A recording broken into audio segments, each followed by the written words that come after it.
Welcome back to another week of Instigating with Clarkey and Drury, brought to you by our friends at Conway Furniture, Larry Hudson Chevrolet Buick GMC, and of course the listable squash courts. Ryan Drury here. Clarkey will join me later, but first we figured, why not tackle the big story that's going on in Canadian sports right now? It's dominating the news wire. Obviously, the press conference held by the London police regarding the investigation into members of the 2018 Canadian World Junior team in relation to an alleged sexual assault. Of course, London Police Chief Ty Truong making some statements alongside Detective Sergeant Catherine Dan for a pretty lengthy period of time in front of a gathered media contingent.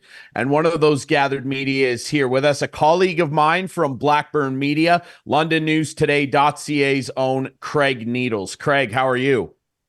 Well, thanks. How are you guys? We're doing well.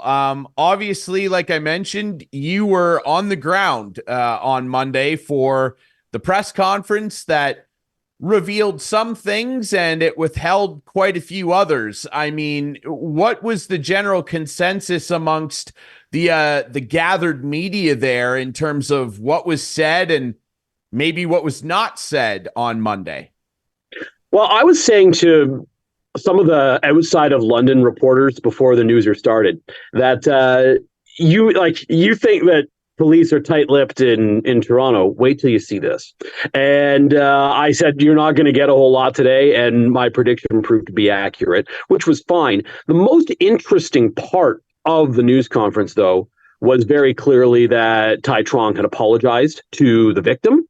He had said that, this should not have taken as long as it did. I think a lot of people in Canada were pleased to hear that part. There are some other things that we'll get to that Ty Truong maybe should not have said, or at least phrased the way he did. But for the most part, I thought he handled it pretty well. There wasn't a lot that came out of it as far as the evidence within the case. There were, of course, a lot of questions about why there were no charges laid when this was first investigated in 2018 and 2019. A big question that also went unanswered, one that Rick Westhead from TSN asked, was, did anyone from Hockey Canada interfere in this investigation? And we still don't have an answer on that. We almost certainly wouldn't have got one, even if it was asked earlier in the news conference. But so a lot of loose ends still yet to be tied up. And sadly, for people who want to see this thing move very quickly, that's not the way it's going to go. It's probably going to be a couple of years until this thing gets in front of a judge. Yeah, it certainly seems that way. And Craig, on that note, Rick and a couple other people as well kind of posed that question in terms of Hockey Canada and potential interference in the investigation. And again, Detective Sergeant Catherine Dan deflected a good majority of the case-specific questions, which I don't think was a giant surprise. That's kind of the way things go up here in Canada with legal matters of this sort. I really hope, because Ty Truong said right off the top, I know you're going to have a lot of questions that we can't answer today, but there will be a time and a forum to do that. I really hope that that's true and that remains the case, because if it is in fact, revealed down the line that anybody from that former Hockey Canada executive board interfered in any way with this investigation, what do you think that could potentially mean for Hockey Canada as an organization, Craig? It would be, I think, a foundational problem, because it wouldn't be just board people who are implicated, but people sort of down the line. We've seen the board already get cleaned out. That's done. That's over with. But there are other people perhaps is sort of in between the board and the front lines that may be in a bad situation if that occurs. And to be clear, they should be. If somebody from Hockey Canada had a negative impact on that 2018-2019 investigation into this case, whoever was responsible for that should never work in hockey again. And I hope that is what happens here, at the very least, I hope that's what happens here if it's proven that someone from Hockey Canada or people from Hockey Canada were involved in getting this case derailed, because there should be some accountability. We're finally, 6 years later, starting to see some accountability here. We'll see what happens in the justice system.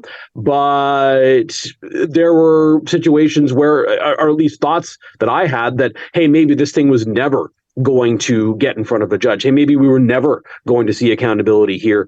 We're at the very least going to have this adjudicated in a court of law, which is all anyone can ask for. And I think that is a good thing. Let's figure this out in the legal system. We're chatting with Craig Needles of LondonNewsToday.ca and of Blackburn Media, who was there at the London Police press conference regarding the charges against 5 former members of the World Junior team in 2018 here in Canada. And Craig, you mentioned obviously the numerous times that Chief Ty Truong was asked about specifics with the case, the Hockey Canada potential interference.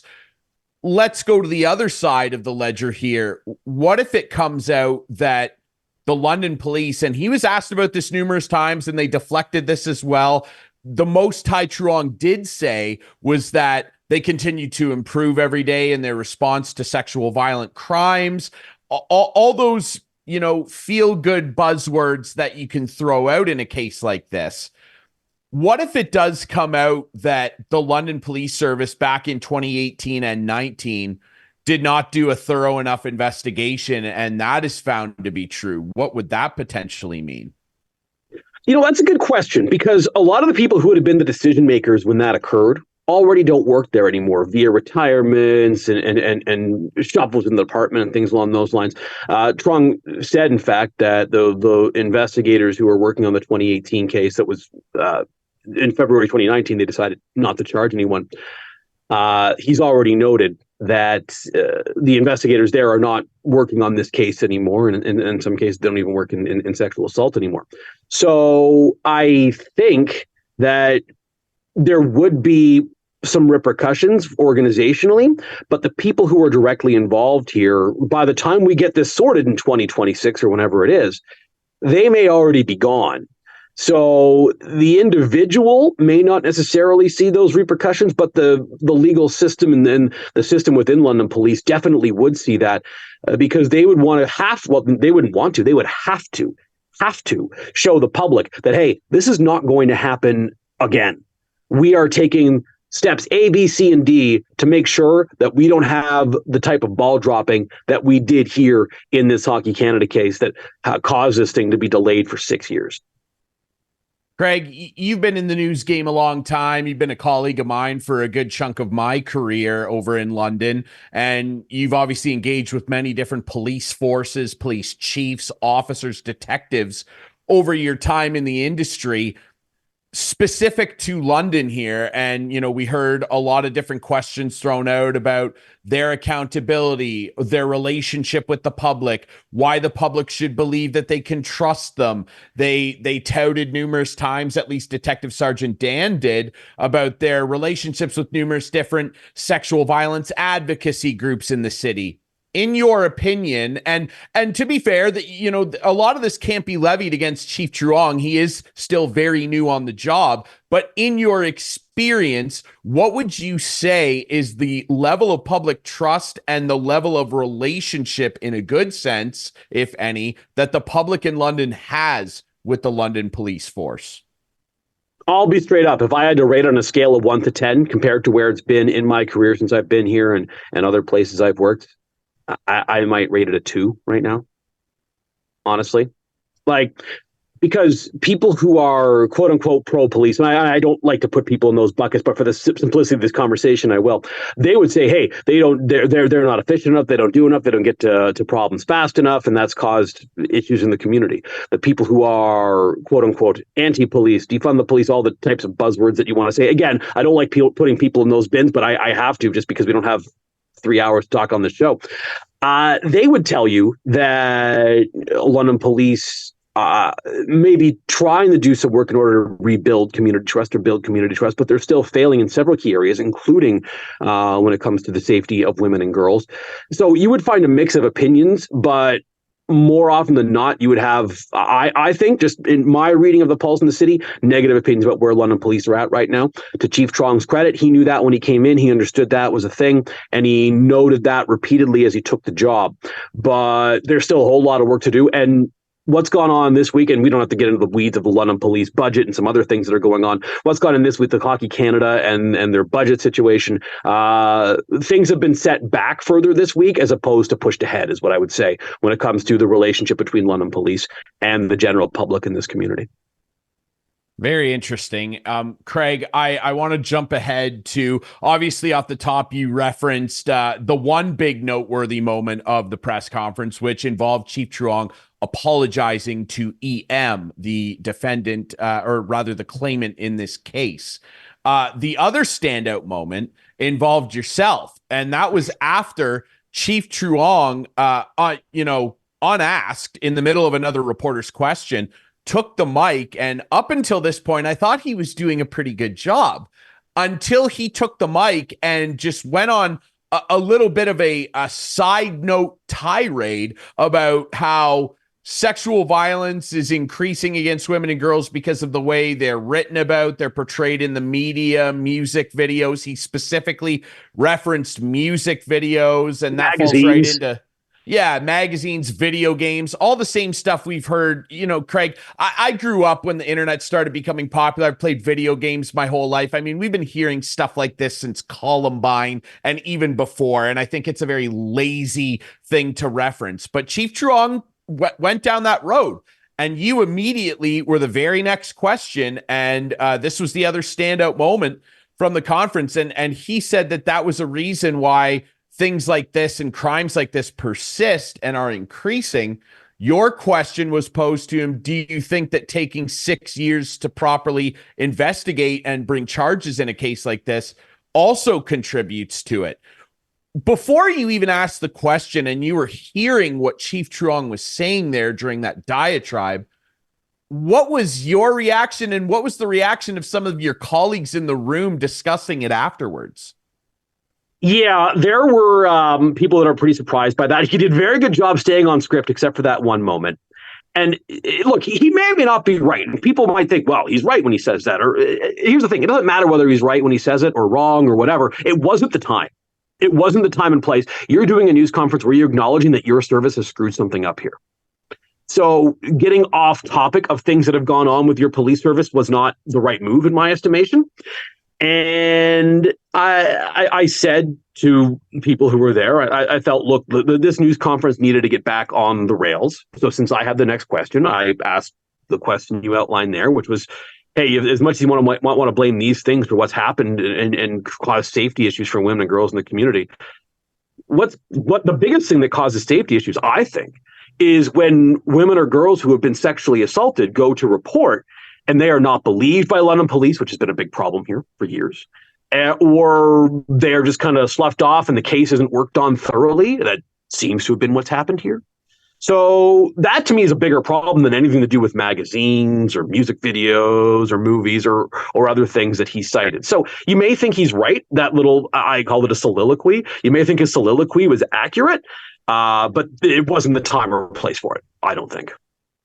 Yeah, it was a very bizarre moment that, I think based on what you saw afterward on social media, which, let's be fair, isn't a good gauge of anything. I think a lot of people were rubbed the wrong way by it, if you will. Yeah. You should have seen my Twitter mentions after my Twitter mentions after my question were like, there's a lot of people going, yeah, you know what I mean? Like there's a lot of cheering on. And that's not why you ask questions at a news conference. You ask questions because you want to get answers. I knew that I wasn't getting answers. So I'm like, okay, I've got to refocus us here. I kind of felt that was my role in that moment. But there were a lot of people that in the gallery, I will say the outside gallery, they're watching on television or listening on the radio that were happy to hear that. So there were some words of encouragement there, which is fine. And my colleagues said to me afterwards, a bunch of them, like, look, that needed to be done, and I'm glad you did it. So I'm not. I have no regrets about the way that went. We'll say it that way. No, and you shouldn't. And I know that a lot of people kind of, said the same thing to me, because a lot of people were, obviously saying, hey, isn't that the company you work for? Like, that was a really great question. I was like, yeah, it's our guy, Craig. And then Craig's one of the best. And it's true. Hey, if there's a PR firm out there watching right now, Craig might be your guy. He can get things back on the rails, ladies and gentlemen. No, I like Craig, to be on. I like to be on my side of it, where I'm the one asking the questions as opposed to having to defend the bad things. So we'll do that for a few more years and then see. Yeah. Well, that's where your skill set truly lies, my friend. And like I said, you are one of the best. He is Craig Needles of LondonNewsToday.ca. You can find his work there. Craig, I know you've been involved in a number of podcasts and news shows over the year. You do the Round Table, of course. Tell everybody where they can find a little more of your work. Yeah. Just like you said, LondonNewsToday.ca. I'm on Classic Rock 98.1 here in London, afternoons from 2 until 7. And the Craig Needles podcast can be found at LondonNewsToday.ca and wherever you get podcasts. So I'm a busy guy, but that's okay. Yeah. I like it that way. Absolutely. Well, we like it that way too, and we really appreciate your time, my friend. Craig Needles of Blackburn Media. Thanks for doing this, brother. Thanks, Ryan. All right, when we come back, we're going to be chatting a little bit more about this story with longtime junior hockey writer, journalist, and former sports official Jim Cressman coming up next.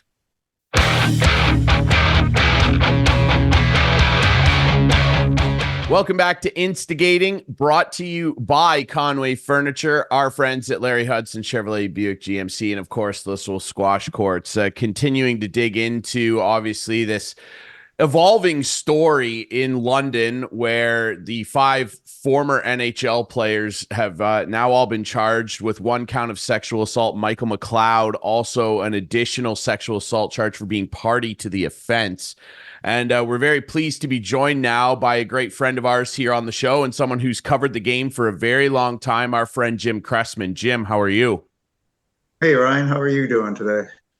Doing well. And obviously, we got some more information, but a very small morsel of it, if you will, on Monday from the London Police Service. And I think everybody would maybe agree that the biggest thing that came out of it, because they were basically unwilling, or as they said, unable to share very intimate details of the case. I think the biggest thing that came out of it was London Police Chief Ty Truong apologizing to the alleged victim, only identified, of course, as EM. What did you take away from what we all saw around the country on Monday?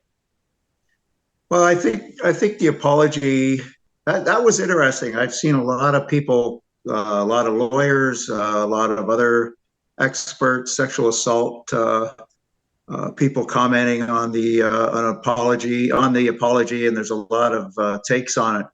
But I think just the fact that it took 6 years for it to get to where we are now, sorry, I think that was needed, and I think it was more of an apology, maybe not even just to the victim, but maybe to the public about this whole thing, because right from the outset, when this first started breaking, there hasn't been a whole lot come out, and then little, or like at the start, and then little bits and dribbles and stuff like that. And then, of course, the whole thing blew up when Hockey Canada admitted back, I think it was July of 2022, they admitted that, yes, there was this national equity fund where they were paying out money, actually, for lack of a better word, hush money, when there had been sexual assaults and this sort of thing.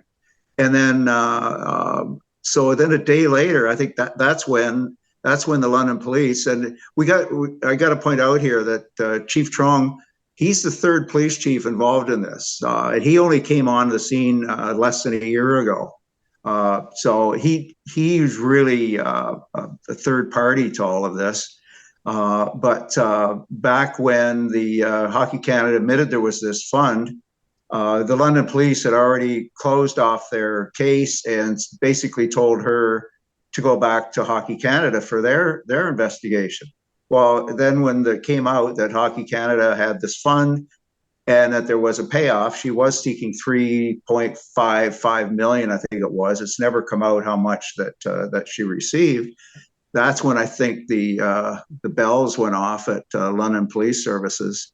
And they said, whoa, what's going on here? Like, why, if nothing happened, why was this payout made? So that's when they reopened, or they had investigated their investigation. And then 2 days later, it was announced that they were reopening their investigation. It's still the same investigation. They made that point. This is not a separate investigation. So they're basically just picking up where they had left off before. But it is a real schmozzle. But I think as you mentioned too, they didn't really reveal a whole lot at that media conference on Monday. And I think this is where we get all confused, because we're so used to seeing American television where the police and the prosecutors stand there and basically convict whoever it is that's being charged. They've already got them convicted. They lay out all the evidence, all that sort of stuff. But our court system doesn't allow that. And once it's gone, the charges have been laid, it's basically, you got to wait now for it to go to court for everything to start coming out now. So for the reporters, I remember hearing there was an just to show you how big the story is. The Athletic was there, the Associated Press was there. And very rarely do we get American media coming up to Canada, but I think it's because of the fact, of course, that four of them are NHL players and some of them are playing in the United States. But the couple of questions from AP, you could tell that they were waiting for the police to just lay it all out. Well, no, that doesn't happen that way in our legal system. You've been in London a long time. I felt that the chief was biting his tongue at times, and he kept saying things are going to come out. Things are going to come out. It sounds like there was, I don't know, corruption, something going on in the police department as well when it comes to covering stuff up. Like, do you think we're going to find out some bad stuff about the police department here? I would say, I would hope not, but again, who knows? We're going to have to wait and see what comes out at the out at the trial. Why there were no initial charges. But a lot of times, I was doing some reading up on it, and a lot of times when it's big corporations, and let's face it, Hockey Canada is a big corporation. A lot of times when this stuff happens, the police will do a cursory investigation, and then they just turn it back to the corporation to take it from there. And of course, Hockey Canada had hired an outside lawyer from Toronto, and so Hockey Canada has never come out and said why they gave her the money they gave her, and word is it was around $3 million. Like, why? What did Hockey Canada find out that caused them to give her $3 million?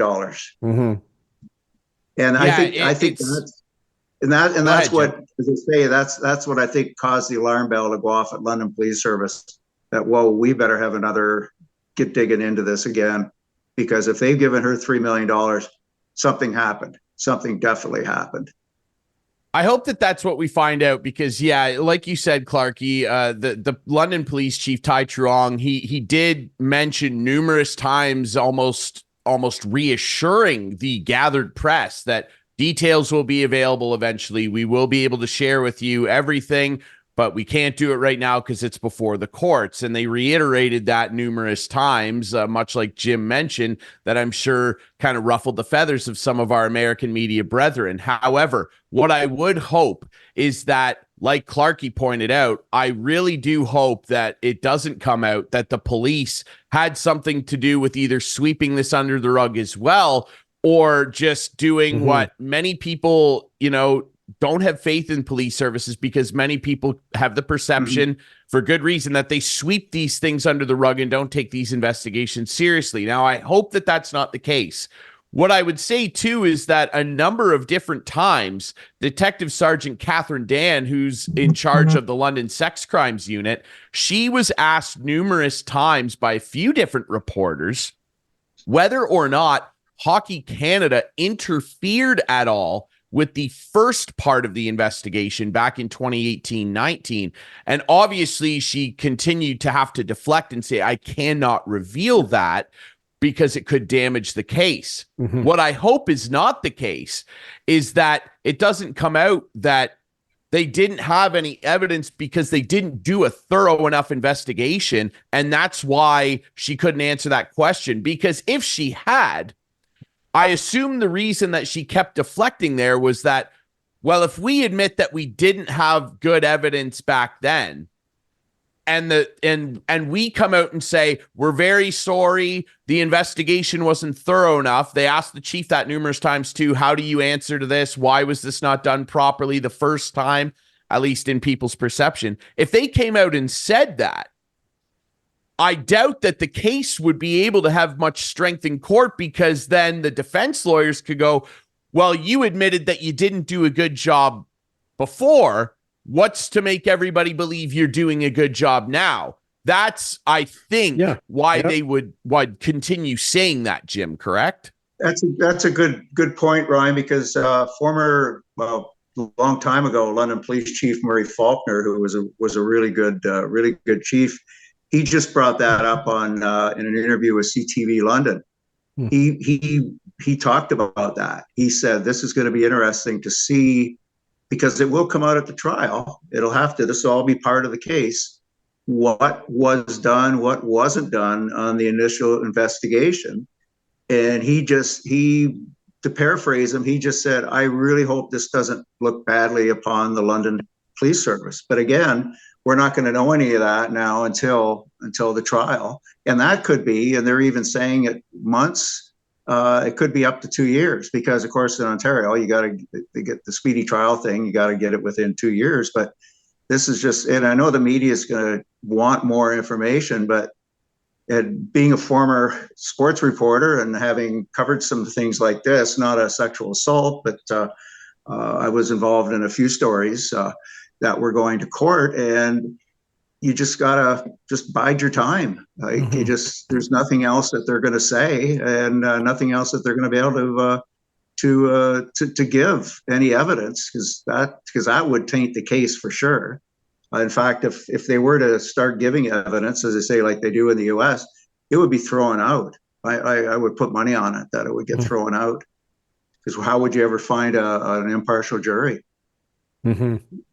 You've been That's around. That's going to be the other thing too. That's going to be interesting too, to see if the trial takes place here in London. Well, we just went through it with the Obsol family, with the murder of that family, that horrific incident there, where they had to move the trial to Windsor because they were just worried that they weren't going to be able to find a jury in London that would be impartial. Yeah, it's tough. You've obviously been around the game for a long time with your advanced age. Hockey Canada. You just had to get a shot in there, didn't you? I did. Well, you said it. You've been around a long time. Hockey Canada seems to be an organization that really has a lot of Band-Aids on it right now and trying to get out of a really bad public eye.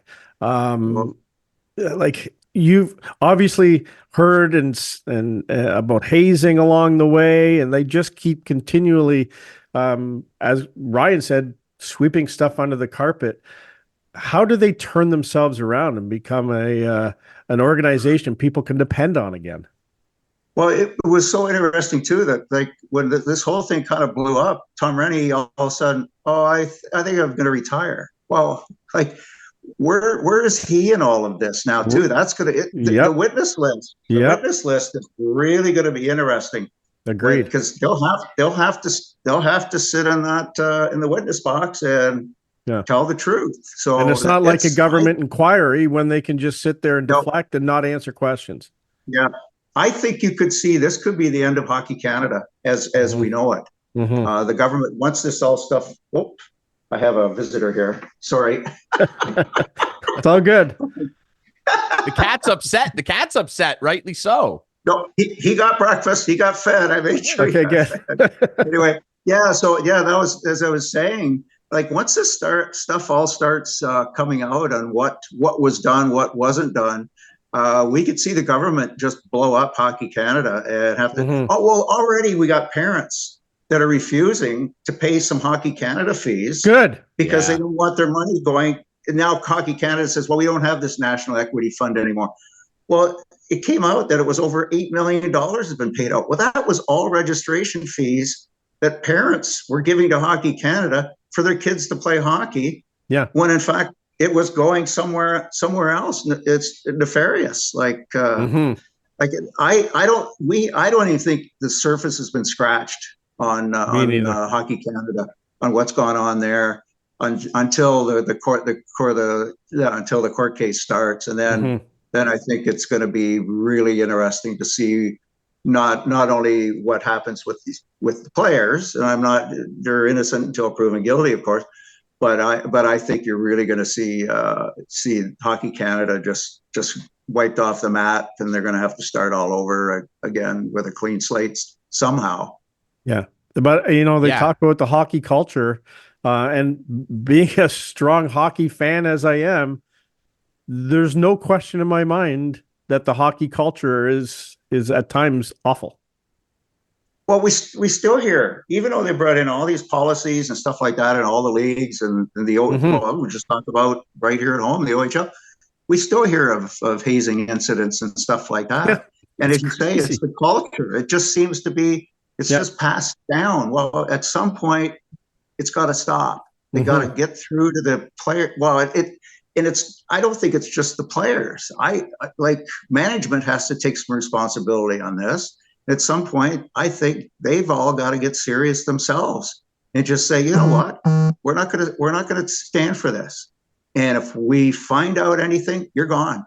Like we're it's not gonna be a suspension. We're just gonna cut you. You're gonna be gone, and we're gonna say why you're gone. But it just gets frustrating because it just doesn't seem to stop.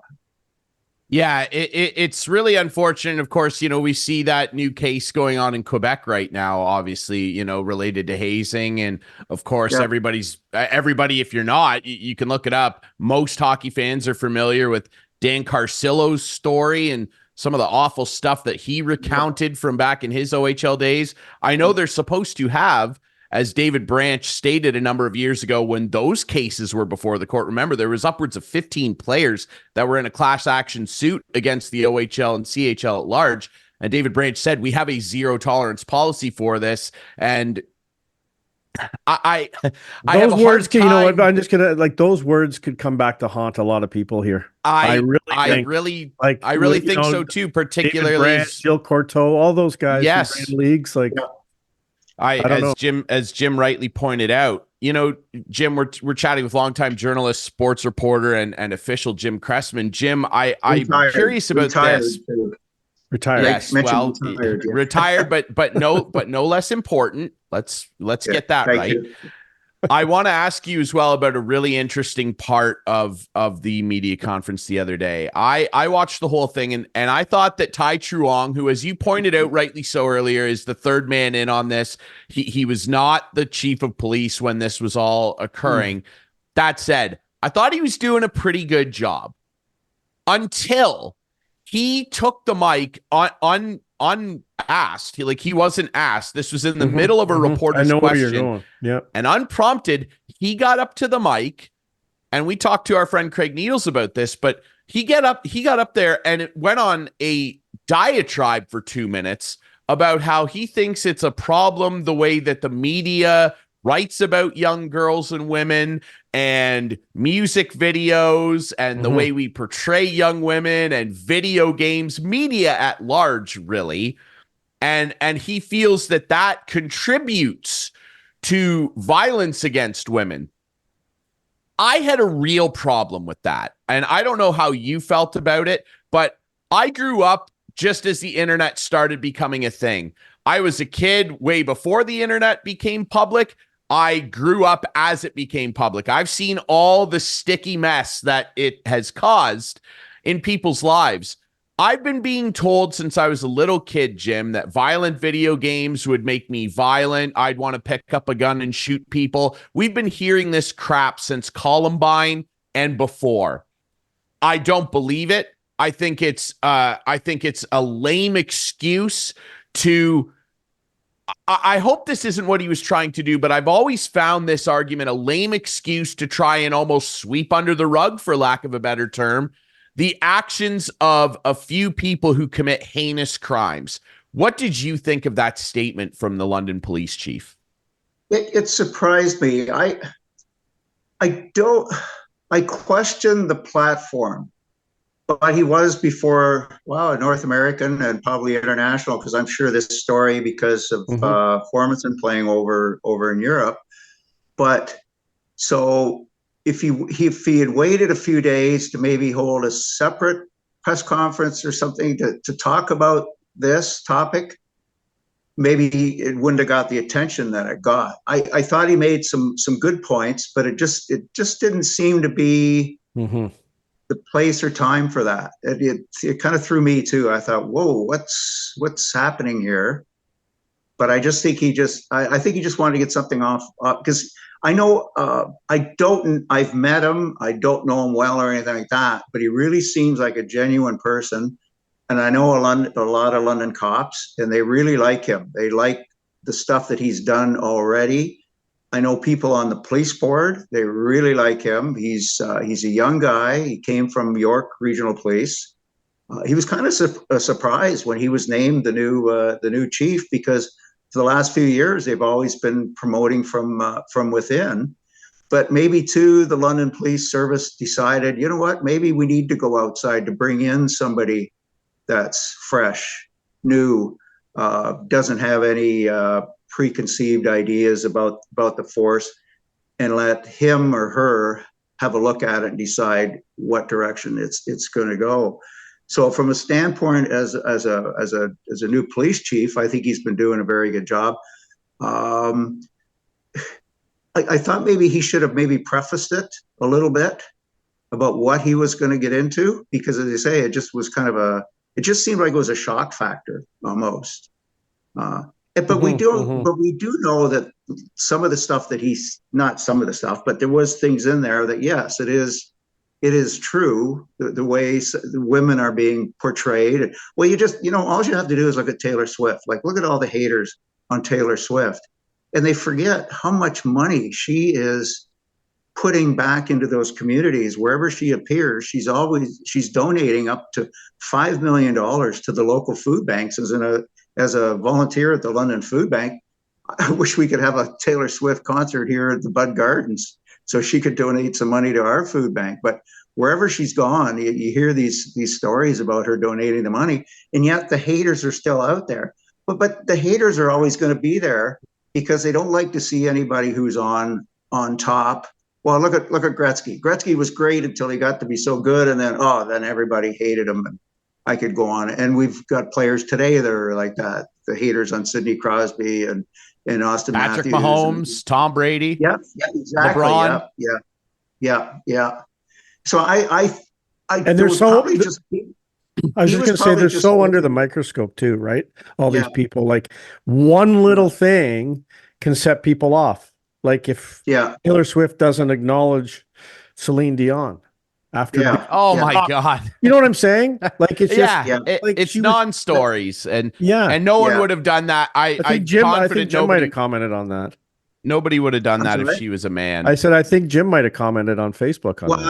I took it down. Okay. At first I thought, what the heck?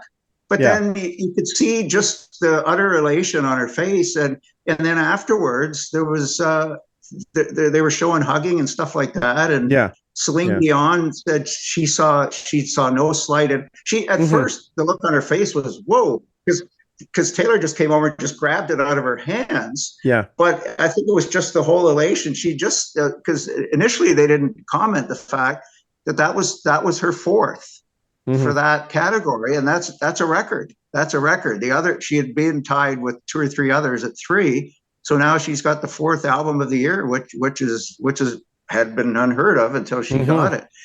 I think there was just all the elation, but you saw all the other times when they were showing her, when Tracy Chapman and Luke Combs were singing that incredible duet. Taylor was up there standing and singing along with them, and she was just so involved in that show. And she's to the point now where she could just say, I don't need to go to that. I'll have someone else go up, and if I win one, go up and get it. But she was so excited and had to fight through the rain and stuff like that was going on out there. But she's just under the microscope, and I think she's terrific, to tell you the truth. I really do. I'm not a I'm a Swiftie. I have albums.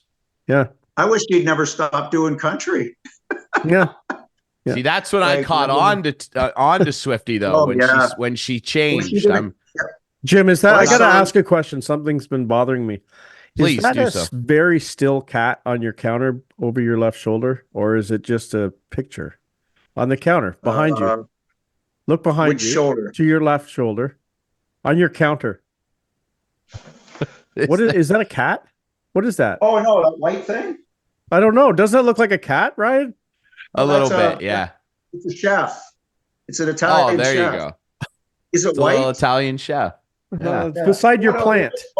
There's a cat sponge Oh, I maybe should have it's cleaned up the counter a little bit. no, it's better. fine. I just thought Okay. there's been a cat staring at me this whole show. Yeah. No, No, that's a sponge over there. Okay, it's a Yeah. sponge. it's Jim's Go little ahead, go Italian ahead. chef. He's cooking up another I win for the keep Boston seeing it. Bruins. I'm like, oh boy. Okay, He's sorry. cooking up He's another only win for getting the Boston sponge? Bruins. So hey, Here, no, hang no, on. no, it's fine. Okay, Hang on. yes. Hang on. We gotta. Yeah, that's it. That's what I was wondering. Yeah. Okay, it's a see, it was a sponge. cat. Oh, it is See? a little cat. It is a Okay. cat. Yeah, there you I go. thought that cat's been so still watching us for the entire show. The most well-behaved cat in the house. Scrubby. It's a scrubby for It's a dishes. scrubby. I got it now. I got There. it now. Okay. Let's Well, set it there on my you go. shoulder. Exactly. That's good. Okay. Now, Cleaner- just keeping with the Taylor Swift, who do you like in the Super Bowl? Oh God. It's one of those games where either or. I don't mind. I like Mahomes. And of course now everybody, his dad, he got arrested for drunk driving, and now he's getting special treatment because he's being allowed to go to the game. Well, he's not in prison. It hasn't gone to court yet. But of course he's guilty because in the US, yes, we got him for this and this and this and this again. It's trial by media in the United States, unfortunately. There's my rant.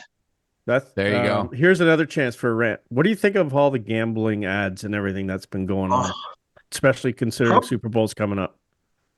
Well, and I put this on Facebook. I'm trying to remember 60 Minutes. Here's 60 Minutes. Yeah. Did a great show, and they had one of the, it was Pelly that was doing the interview, and he had one of the CEOs of one of the big gambling companies on, and this guy, oh God, Pelly was he was great, but the CEO just would admit nothing. Oh no, we got all these things in place. We got these 800. Who phones the 800 number? Stuff like that. But they'll phone the thing and bet all this money. So right away, I think it was on.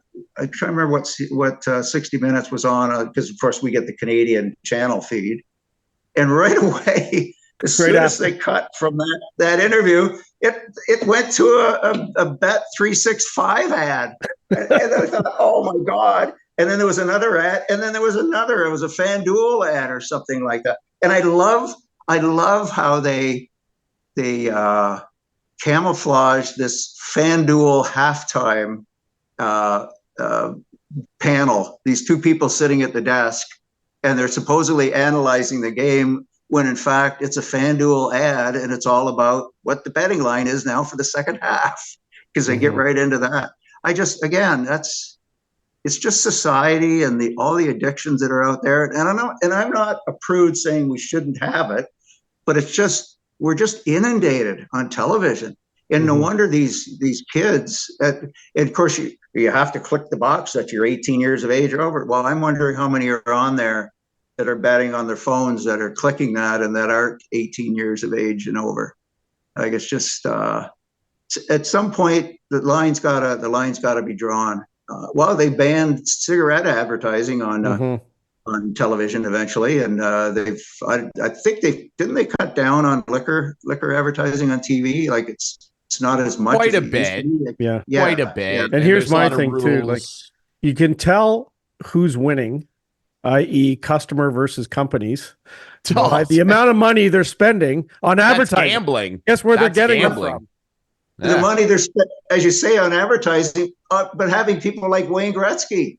I know. And But that's supposed to come to an end in Canada. I think that's coming to an end. They're going to make that or next illegal, month. yeah. Which I don't have a problem with having like famous spokespeople or whatever. But yeah, I mean, hey, at the end of the day, it's like they said in Casino, the house always wins. And how about the poor? I can't think of his name, but the poor Ottawa senator Pinto, who got suspended. But the 42 game, Pinto.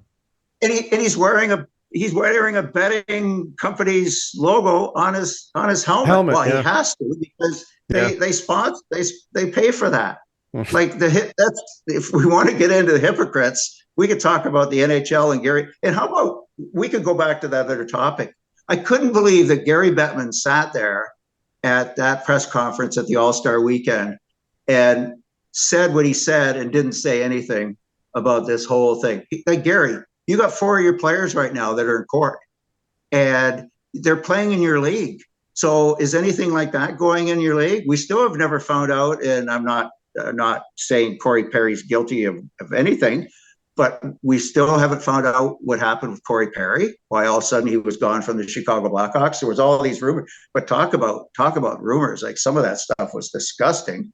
But again, there was an incident. Where was Bettman? He didn't say a word. The only proactive commissioner in Major League Sports or professional sports right now, I would say, is Adam Silver. That's the only guy who steps up and does something, says something. Where Bettman just sat there and just basically said, "Oh, we don't have a problem in the NHL. That's somebody else's problem."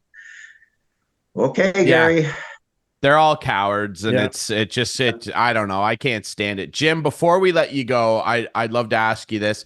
I think I've asked you this before, just quickly on the gambling subject, and you talk about hypocrites and all that. With the way that the landscape is now, and I know you're a big baseball guy, like, isn't it time? Like, can we just put Pete Rose in the Hall of Fame already? Yeah, I know. Yes, exactly. I know. Like, what? And he never bet. That's the thing.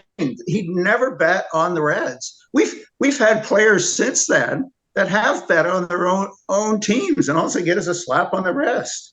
I don't know why. Like, I thought, like, I like Rob Manfred for a lot of things, especially the speed up. I love watching a 2.5 hour game now as opposed to a 3.5 hour game. Yeah.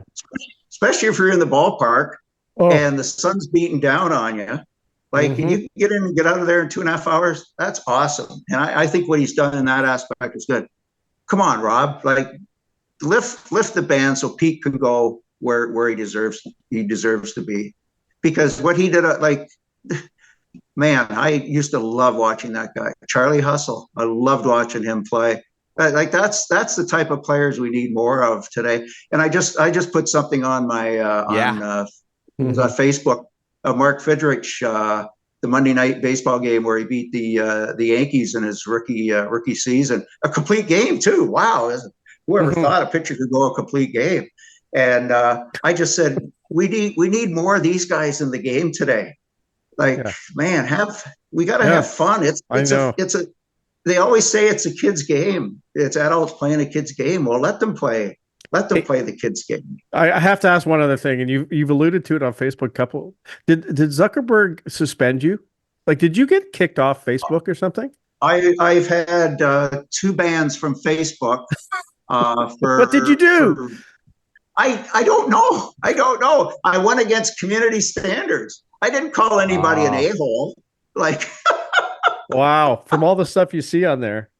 Yeah, I've had two 1-week suspensions on. I'm finally sick of Elon Musk. I had a Twitter or X. Sorry, X. Actually, if you look at Twitter now, it's XXX. I can't believe the stuff that's on that. I got banned on there because I threatened somebody or made a threatening remark when it really wasn't. So I eventually just deleted it. I thought that gives me at least 2 more hours of sleep at night that I'm not on Twitter laying in bed. Well, we're not going to ban you. Jim, they're giving you the Pete Rose treatment, and it's unfair. It's not fair. Thank you. Let Pete in. Thank you. Jim, we really appreciate you doing this, my friend. Obviously some tough topics to cover, but we always appreciate your insight. Thanks so much for doing this, eh? And I'll do something about the hair next time, Ryan. Leave it as it is. You look distinguished. Jim. Okay, Clarkey. Comfortable in your skin. Yeah. Clarkey, I've seen you without the cap. Keep it on, please. Look at it all. Look at it all. Look at that bed head. Look at it all. Yeah, it's cap head. It's not bed head. I've been up for hours. It's not exactly the George Clooney kind of salt and pepper, eh, Jim? Hey, do you have any theater fans that watch you guys? Oh, yeah. A couple. Yeah, for sure. Well, I just want to throw a quick plug in for the Blythe Festival Theater, which I'm now a proud board member of. Another great season coming up. Buy your tickets. They're on sale now. Thank you. There you go. Yes, very much. Blythe Festival Theater, crown jewel of Midwestern Ontario. I went to the Blythe Theater. I went there and I saw the curling play, and I thought it was terrific. And then I went to see Jumbo, or I think it was Jumbo, and I haven't come back. Like I did not like Go that. back. That They'll was bounce a back one-off. for you. That was just a Well, one-off. Okay. I saw you there that day. Yeah, I think I did see you. Yeah. There you I go. shouldn't say this, but I don't think you saw me in the second. No, The second. no, you were gone. Your seat Yeah. was empty. There you Seriously, go. Ryan. Seriously, he left. Anyway, Well, your seat is always empty and ready to welcome you back on this show, Jim. Thanks for doing this, Okay. pal. Thanks, guys. Have a good one. All right, we'll be right back. Obviously, we got to make some Super Bowl picks. And hey, we're going to reveal our teams, me, Doigie, and Clarkey, for the upcoming Waste Management Open in Phoenix. I'm going to win it again. Let's go. We'll be right back on Instigating.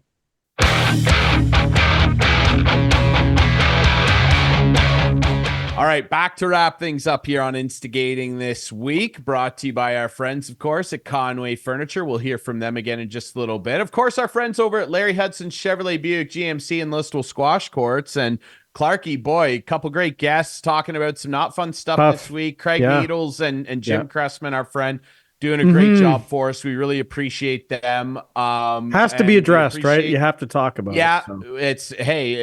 It is headline news up here, and for obvious reasons. You know what else is always a big headline though here on the show, Clarkey? Our friends over at Larry Hudson's, and you've got some big news for us because Hudson's has it. And what do they have in particular? Exciting time! It's Hudson Truck Month. Receive up to $6,000 in cash purchase credits and some good finance rates as well. The lot is packed with trucks. Come on down where the deals are hot. There it is. Financing from 0.99 up to 60 month on some select trucks as well. Other trucks have a $6,000 cash purchase credit on them. So it's time. If you've been waiting and wondering if interest rates are going down, or if there's going to be some rebates on trucks, they're here. So there you go. Come on down and see your sales rep or ask for Clarkey. Monsieur Clark. That's right. Yes. Bonjour, mon ami. Yes. Truck month. Waiting for someone to come in that you know well. Yeah. Hopefully she will. Yeah, there's some poking. There's some investigating. Okay. There's some investigating being done. We're gonna instigate a sale. We're gonna instigate a sale. How about that? You know what? Our friends over at the Listowel Squash Courts, boy, I love going over there and seeing Al, and he's got a great program. Yes, you played. I played recently. this week. That's great. I had a good night. I had a real good night. I think I beat everyone there. Seriously, I lost a couple of games, but I beat everyone who was there that night. Do you think you could beat anybody? No, I didn't. I didn't beat Alex Parkhouse. I didn't. Okay, beat you didn't beat beat him. I just him. remembered. How do you think you'd fare if you were able to play in the youth league? Because Al has a youth league coming up at the Listowel Squash Courts. Very exciting. Is that a jab? It's because I lost to a 14-year-old? No. Is that a jab? That happened. It did. Listen, we're all about facts on this show, Clarkey. And the fact is, Al's got a youth squash league starting up. Facts. There will be Mondays starting March, I believe it's 18th, running right through into June. It's going to be fantastic. Every Monday night, a youth league. There's going to be a junior league and a senior youth league. It's going to be great. Sign your kids up. It's a lot of fun. It's a great price to get your kids out there and try out a new sport. And who knows, just like me, maybe they'll get really good at it. Who knows? You never know. If I could get Ryan Drury one squash, day. You could. Hey. Who wouldn't want to be me? I lost right? to a 14-year-old. Stanley Cup champions. Like what do we got? Yeah, it's great. It is. We got Larry Hudson's on our shoulder here. The deals are hot. Who wouldn't want to be me right now? Come on. Exactly. Listen, there's another reason people want to be me, and that's because Oh my gosh! You better zoom out your lens here so we can see your whole head in the shot. Yeah, that's right, dude. It's getting wider by the minute. That's because the first inaugural golf picks on Instigating of the year went down. Doigie, Clarkey, and me, we made our Pebble Beach Pro-Am picks. Now, unfortunately, weather took away what would have been, I'm sure, an exciting Sunday from all of us. However, Wyndham Clark, with that record shooting 60, ends up winning the tournament. But bigger than that, I win the pickoff by 7 strokes. And look at Clarkey and Doigie. I mean, you can't get much closer than that. So, of course, Doigie, unfortunately, ending up with last pick for this week's event, which and Doigie is actually joining us right now. He's coming in. Oh, no, sorry. His computer's not working. Oh my God. No, Doigie's not joining us. We bugged No, that guy hold on enough. here. Hold on a minute. Hold on.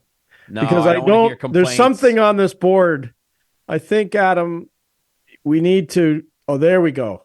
There we go. I'm if you tired see of it. beside Ryan Drury's number there's 3 asterisks. I don't Because like this was a 3-round tournament. Wasn't a true tournament.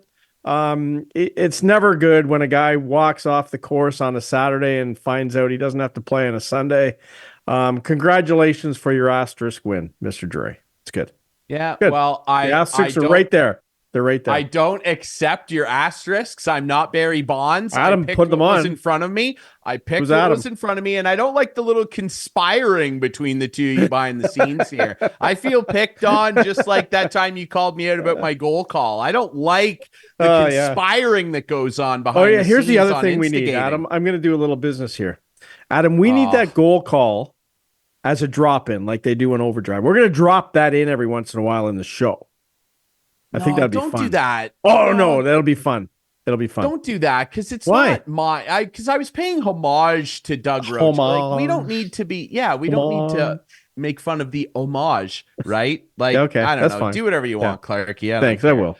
And I'll do whatever I want, which is pick more winners, because producer Adam, we've got our picks in. They're official for my favorite event of the year, the Waste Management Open. There are the teams. I am rolling. How could I not? He pushed me to victory last week. And we did these picks on text yesterday. Yes, we did them via text. I, of course, had the first pick, which I used on the aforementioned Justin Thomas. I think he's going to have a big bounce back year. Mark my words, Justin Thomas will win a major this year, and it might be the Masters.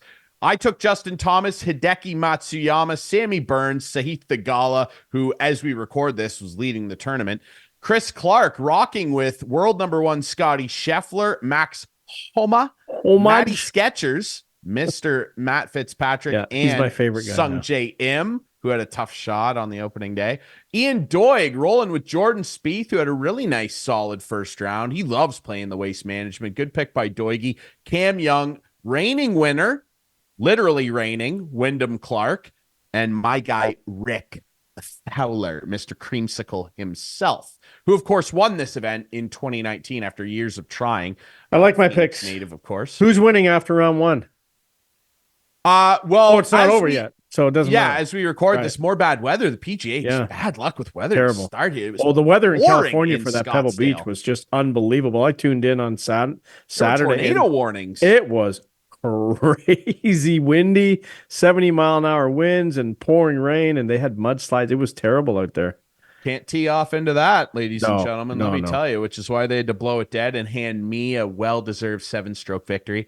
But yeah, it was unfortunate. But hey, the Waste Management off to a great start. And we'll see who reigns supreme after Sunday's finale, which hopefully we get a Sunday finale. You know what we know is going to happen on Sunday? That is the Super Bowl, of course. And, the events of the week up here in Canada, like we didn't have to, like, it kind of derailed for good reason, digging really into the Super Bowl. There's really not much to dig into here. It's a rematch of 5 years ago, and one of two things is going to happen. Patrick Mahomes is either going to cement himself as one of the greatest of all time, not the greatest of all time, by the way. A lot of work to do.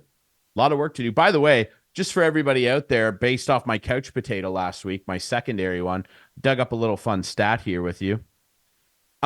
Patrick Mahomes in the Super Bowl that he lost to Tom Brady head-to-head. Yep.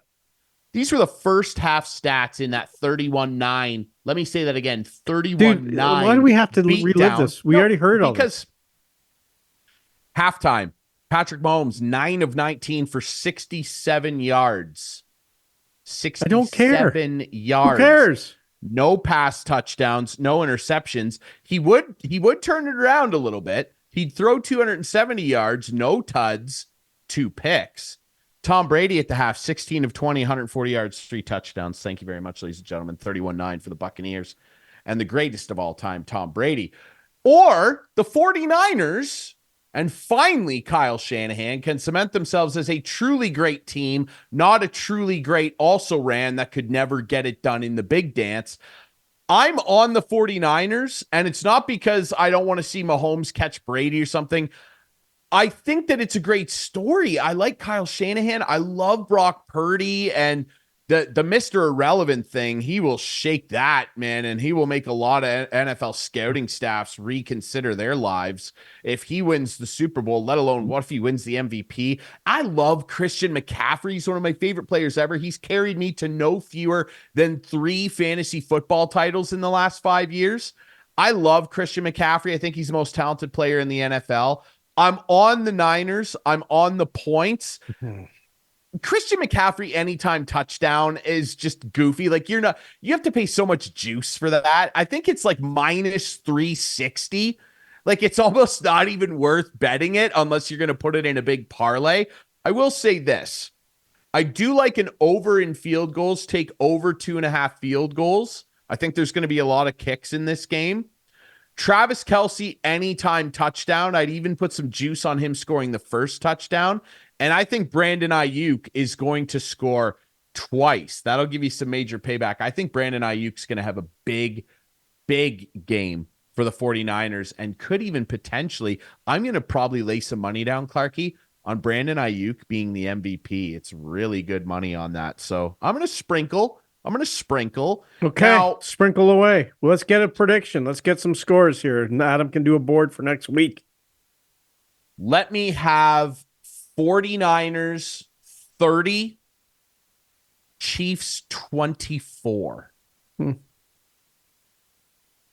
I'm just touchdown. Because I'm a big Patrick Mahomes fan and Kelsey fan, and of course Taylor Swift fan. I like her too. I am picking the Chiefs. Yeah. The win 45-35. Wow, you think it's going to be a tank off? I like that. This will be fun. Oh man.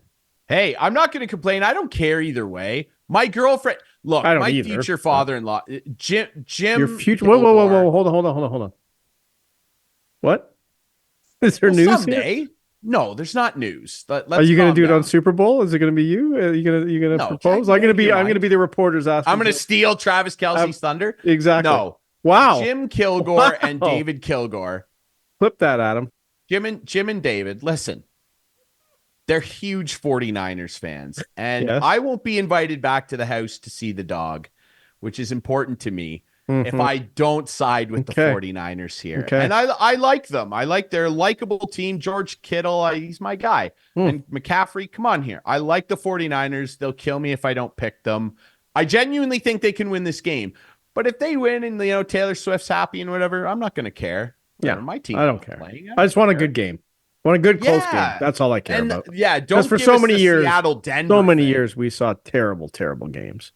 Up until the last few. Yeah, that's what I'm saying. 4 or 5 years have been really great. Good. They have really, really good.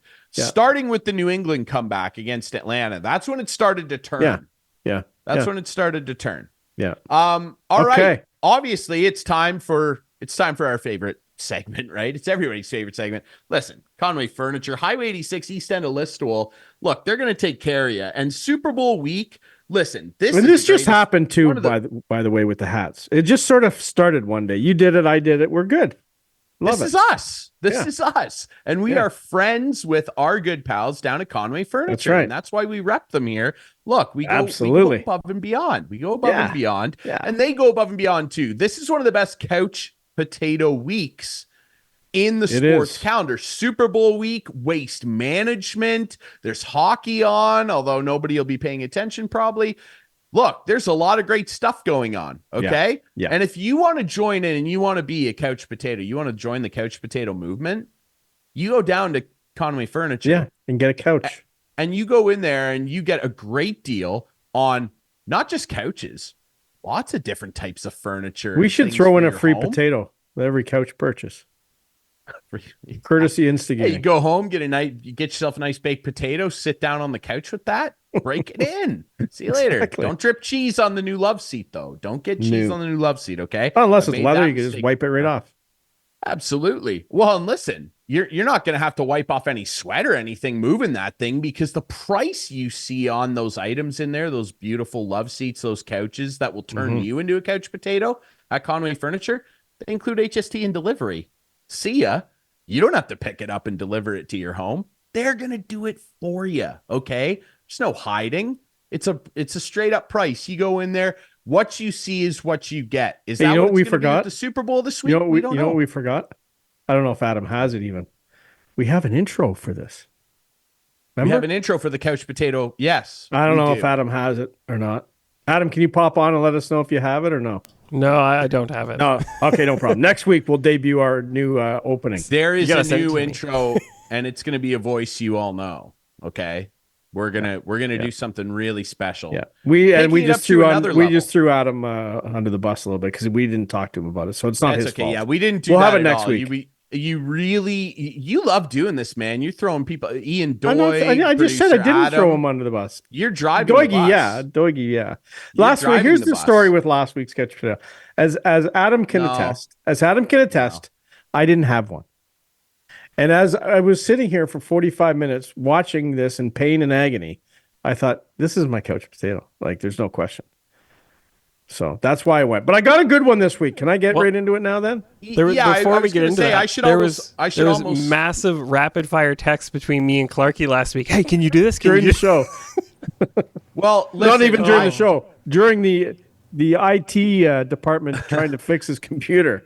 I should almost make you the couch potato for admitting you didn't have one last week, but I'm not going to do that. I'm going to let's get back to normal with the couch potato. Okay. You go first. What do you have on deck here? I hear it's special. Well, that's good. Adam, roll the first one anytime. I have some viz here that if you're watching, you can be able to see it. I will explain what it is. But this is from Monday night. Leafs Avalanche. No, that's not the right. Leafs. That's Leafs Islanders. Which is there. It is. Here's the first one. There. Okay. Did you see that? Patrick Waugh and a referee in a National Hockey League game. This is Brandon Blandina. Fist bumping each other. Look at this. Fist bump. What is this? This is not a good look for the National Hockey League. It's not a good look. Okay? You got one guy on one bench screaming at the refs every game. And then you got this going on. Like, okay, you know where Blandina's from? You know where he's from? Denver. Colorado. He's from Denver. Colorado. Literally from Denver.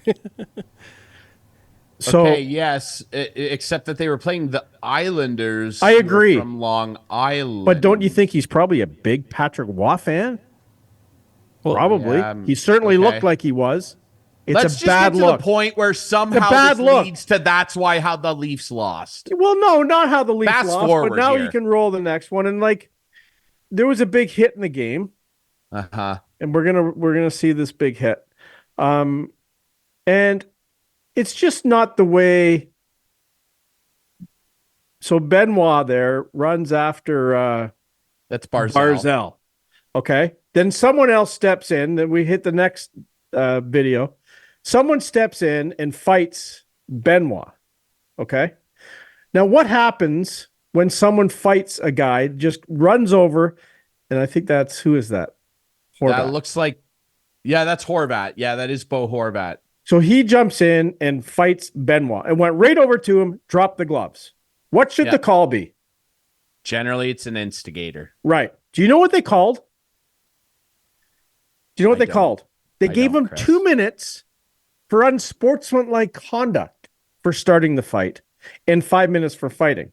Do you know why? So then he didn't get a 10-minute misconduct, and Patrick Waugh wouldn't have got mad. It's the most ridiculous call ever. You don't get, like it says in the rules, if you start a fight, you get instigating. Like the show, like, are we going to change the name of our show now to unsportsmanlike? Unsportsmanlike. We could. I just don't think it's a good look for a referee to be fist bumping a head coach in the middle of the game.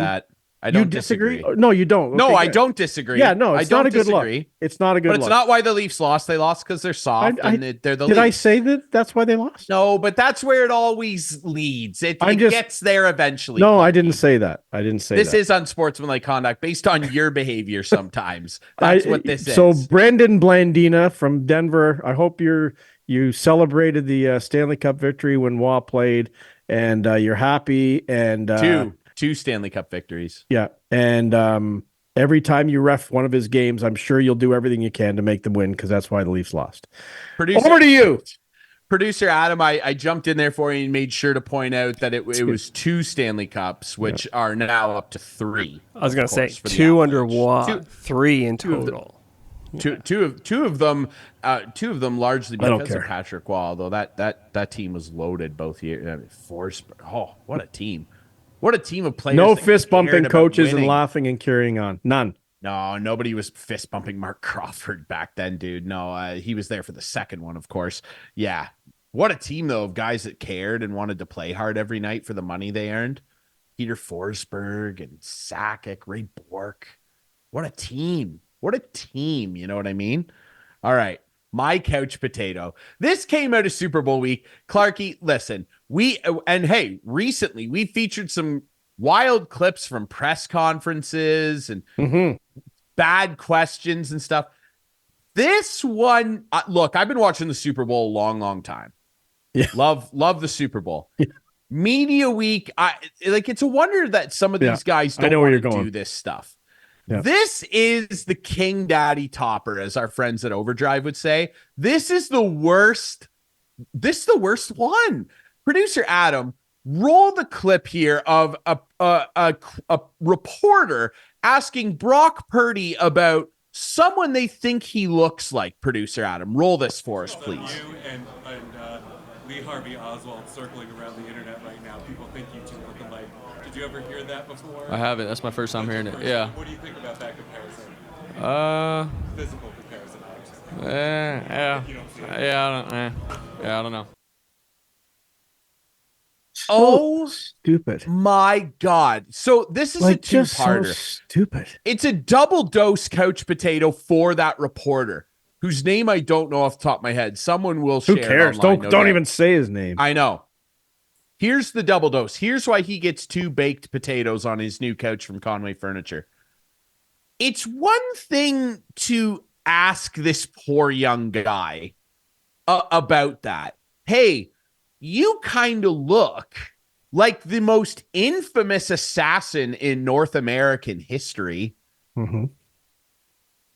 And then Brock Purdy, have you ever heard that before? And then Brock Purdy, boy, did he ever handle it so well. Could you imagine if that was like Marshawn Lynch that got asked a question like that? He would have walked off. I'm only here so I don't get fined. And I probably wouldn't have blamed him. No. Brock Purdy, God love the kid. He's like, no, I haven't heard that before. And then the reporter double dips and goes, what do you think of the comparison? What do you want him to say? Yeah. What is Brock Purdy supposed to go? I'm thrilled that I my grandpa. Exactly. Tell you the truth. Dude, what are you we changed our last name from Oswald because of it. to Purdy. Yeah. Like exactly. What? It's just it's what I maybe would have let this slide and not made it my couch potato, Clarkey, if just the first bit had been there. The point out. Hey, people think you kind of look like Lee Harvey Oswald. It's the double dip where he takes the chip. He does that dirty, rotten party trick where he takes the regular chip, bites it, and then double dunks back into the sour cream and onion. Yeah. And he goes, what do you think of the comparison? Dirty, rotten scoundrel. What a pig question. That was terrible. Come on. That's my couch potato. What a joke. It was. Or Brock Purdy. Well, and that's why I hope Brock Purdy wins the Super Bowl. And someone put Kelsey on the spot too, saying, are you going to propose this on Sunday? Yeah, that one was just as bad. And then, the guy asking Patrick Mahomes, what do you think about your dad getting a DUI charge? And Mahomes is like, I don't know what you want me to say to that. All 3 of them getting like ridiculous questions. That's because like Patrick Mahomes' dad, not good. That's a question for Patrick Mahomes Sr. What are you asking Patrick Mahomes for? What do you want him to say? Let's take. What? I know. And the Kelsey, are you going to propose? What did you think he was going to say? I am. Here's the ring. What do you think of it? What do you exactly? Do you think Taylor will like it? It's amethyst. And we saw a lot of really stupid same questions in the police press conference on Monday as well. Yeah, it started getting off. Like, people got to learn. Like, look, come on. They made it clear they can't detail share. So someone's trying to reword a question and asking the same thing. It's like, we can't. That's Canadian legal stuff, though. No, I know, and the way Jim, it is. Jim pointed that out to us.